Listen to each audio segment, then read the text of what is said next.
Hello, hello, hello, and welcome to Fics It, the streaming podcast where characters get to talk to their creators. It's a new technology. We're still working the bugs out. Today, we will be talking about a fluffy, interesting character development piece that explores themes of consent and interpersonal relationships in the Star Trek Deep Space Nine fandom, featuring what I believe is the most popular ship in that particular quadrant of fandom, Bashir, which is one Doctor Julian Bashir and one Garak in a romantic relationship. It is called Your Curves and All Your Edges and was written by the fantastic BlessedAreTheFandoms. Now, fluff or fluffy in fandom is a descriptive term for a style of story where it's not necessarily the traditional conflict arc so much as it's more of an exploration of characters and relationships. Generally describes happy G-rated interactions, and to risk defining a term with its opposite is sort of the antithesis of angst. They're not generally difficult to read and are considered very comforting stories. But speaking of comforting things, I am so happy to talk to the author of today's short story, Blessed Are the Fandoms. So we're going to bring them on and see if we can't get a feel for one of the characters we might encounter today. Blessed Are the Fandoms. Oh, thank you. Thank you for having me. Thank you for being here. Let's get a bit of background first.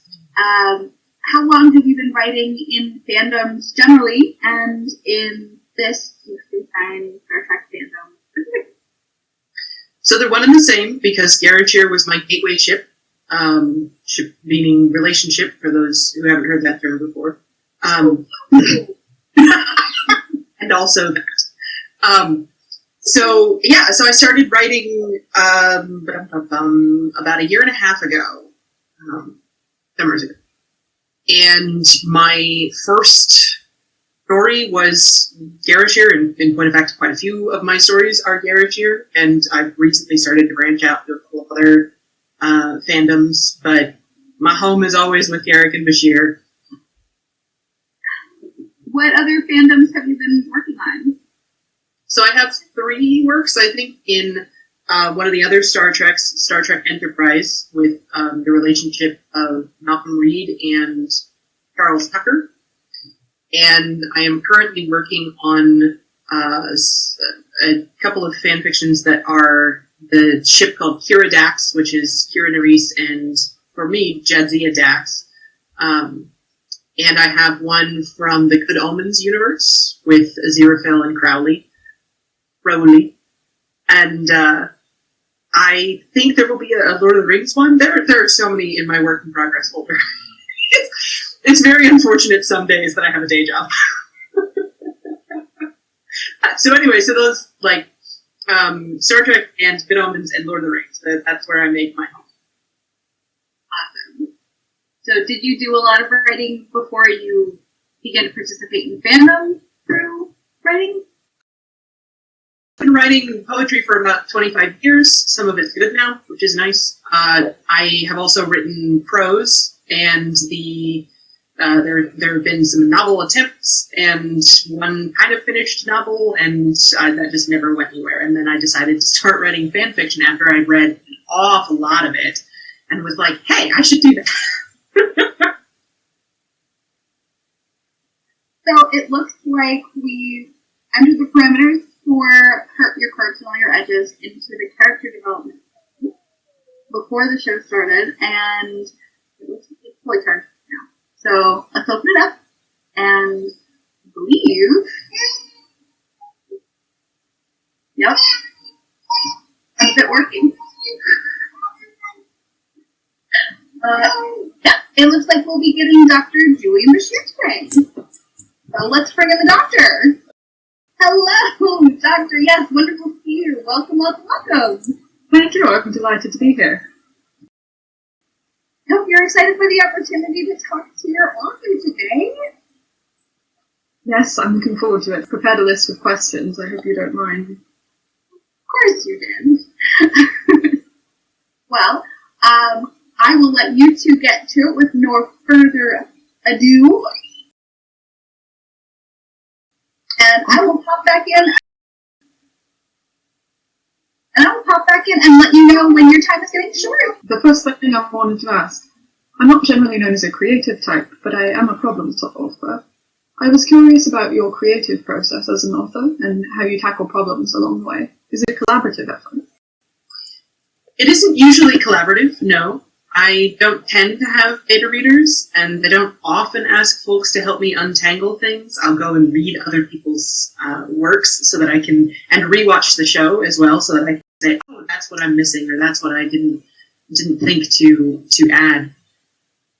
I will sometimes reach out to people for world building, and that's when I'm so grateful for my fellow writers in our various chat spaces, because they help me with resources that already exist and refining an idea so that it fits in the fan canon, or making sure that I really am listening to your voice and that it doesn't sound too out of character, that sort of thing. But the process for me is pretty solitary, at least for the first draft. If I'm writing a longer work and posting it a chapter at a time, I definitely will read through the comments that people are leaving and incorporate pieces if I can. But for me, writing is kind of like listening to an old-fashioned radio play. When I'm writing, sometimes I'll actually close my eyes to listen for the voices of you and the other characters and how you're interacting with each other. Who is moving around the room and who's there but hasn't said anything for a while. And I almost always write from the opening line to the end. I will go back and put in foreshadowing and stuff like that as I move, but for me, I need to almost read the story as I'm writing it to see how the characters have developed. That's very interesting. So this story in particular focuses on a massage, and it includes details on the administration as well as the aftermath. Is this a topic you're already knowledgeable about, or did you do your research as part of your writing process? I did do a little bit of research, but most of it was a topic I knew, which is actually part of why I sat down to write it. I myself had thought about being a massage therapist when I was in graduate school. That never panned out. And then at one point later in life, I had a few surgeries that left some scar tissue that didn't heal properly and was causing some pain. A professional that I was seeing at the time said that it would be good for me to go to a massage therapist, and I did. She was great. She was so kind. And she was very patient with me and very clear about how important it was that I set my own boundaries so that she could respect them. And she would check in with me along the way to make sure that not only she wasn't causing me any harm, but also that I was comfortable with what was happening. And both of those things, all of those things, come out a lot in this story between you and Garak. Yes, I can certainly see the connection now. What are some moments that either and I shared on screen that inspired you to write about our relationship in maybe a greater depth than people are used to seeing? Oddly enough, it's a lot of other fan fiction that kicked me into first writing you as a pair. I first started watching DS9 about 2-3 years ago. I'm pretty late to the Trek party, and I knew there was a subtext between you, but I couldn't quite figure out how the rhythm of it worked. So I went looking for fan fiction, and I found this whole Garashir world, and it really enriched the way I watched you interact through the rest of the seasons and what each of you brought to the relationship. I loved your support of Garak during The Wire, because it's such a pivotal moment in your friendship and in your career as a doctor. But I also loved your care for each other in the internment camp. And I loved the banter when Ducat's absurdities almost blew up the station. And I think one of the best moments for me is that I will forever appreciate is the conversation you two had on the Defiant about your boyish smile. Because that scene is so simultaneously funny and heartbreakingly melancholy. And it's brilliantly well done by both of you. Thank you. Yes, we've been through a lot together at that point. Most of those are fond memories, I suppose, but I didn't realise we were being quite so obvious at times. Anyway, as a follow-up comment, I've met individuals from a number of different universes parallel to our own, Do you consider your story something we simply didn't have time to see on the program? Or does it exist in one of these universes?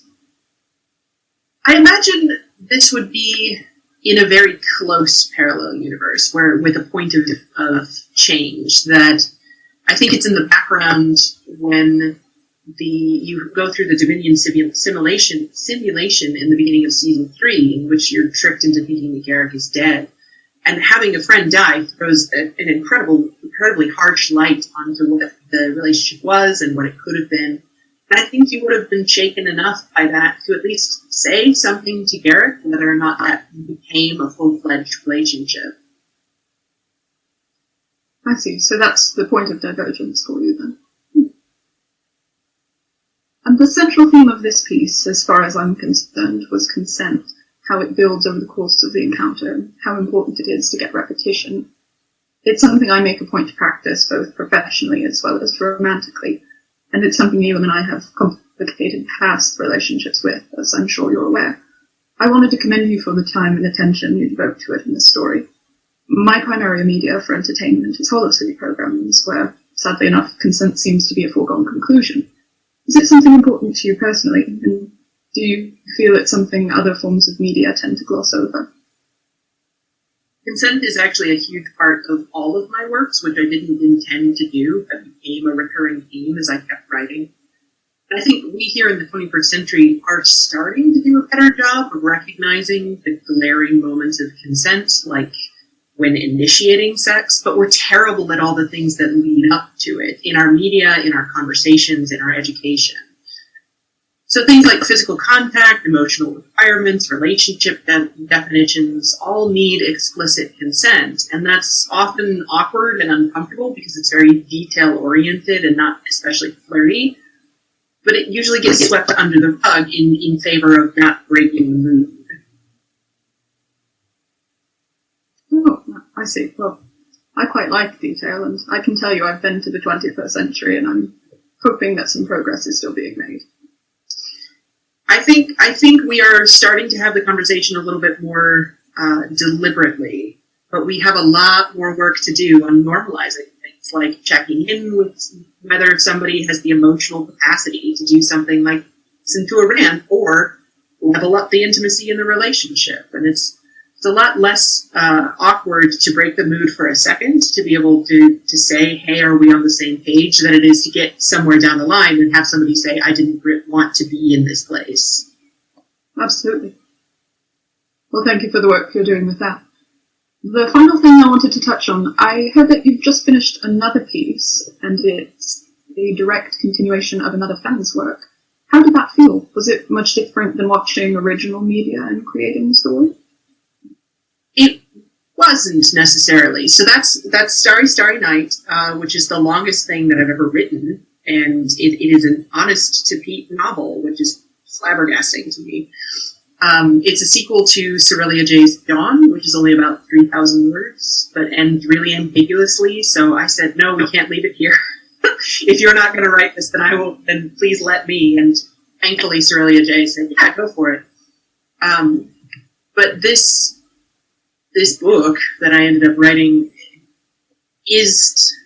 was more difficult in the sense that I had to have the original sort of Star Trek universe in my head and then Cerelia J's work on top of it. So I had Dawn open in a tab in my computer often, and I've read that work an alarming number of times to make sure that I had all of the pieces that they wrote and all of the themes and words and characteristics and that sort of thing. But I don't think that it was any harder and it was any more different than, say, when I write poetry that's grounded in my faith tradition and I'm pulling pieces from that. Or when I write fantasy stories and I have to be careful about just how many Tolkien pieces I get in there. You can see that I've got my Middle-earth map behind me today. In fact, the very first book that I tried to write back in elementary middle school was completely modeled on the style of the murder mysteries of Mary Higgins Clark. And it was terrible. And I'm very glad that I never finished it. But we as authors are always stealing bits and pieces from each other. And I don't know how to write without doing that. So this is just a little bit more blatant about borrowing other people's frameworks and being able to work in that collaborative, creative space, which I really like about fanfiction. I see. Oh, that sounds like a lovely place to be. Thank you for sharing the time with me. I do appreciate it. I'm so excited I got to talk to you, Dr. Bashir. Oh, the pleasure's all mine. I hate to interrupt the conversation, but I am afraid your own universe does need you sooner rather than later.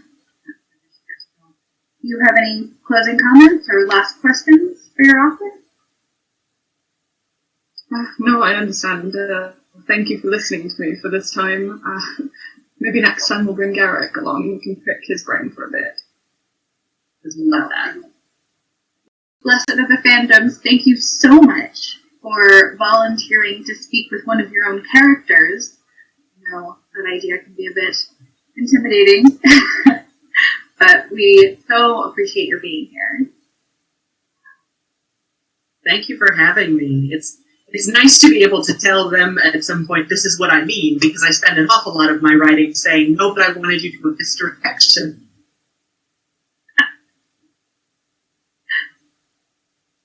Characters just got a mind of their own, huh? They really do. Well, thank you again so much for being here. And that would conclude our first episode of Fics It. Thank you so much for listening. If you would like to read more of Blessed Are the Fandoms' work, you can find them on Archive of Our Own. We'll have links in the description and links to our own social media. Please like and subscribe, and you can find us on Twitter or at Fans Fics It, FANSFICSIT,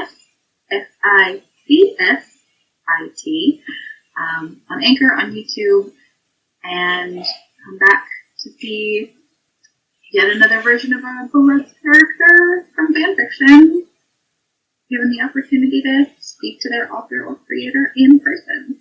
So, thank you. We'll see you around the internet. Bye. Bye. Bye.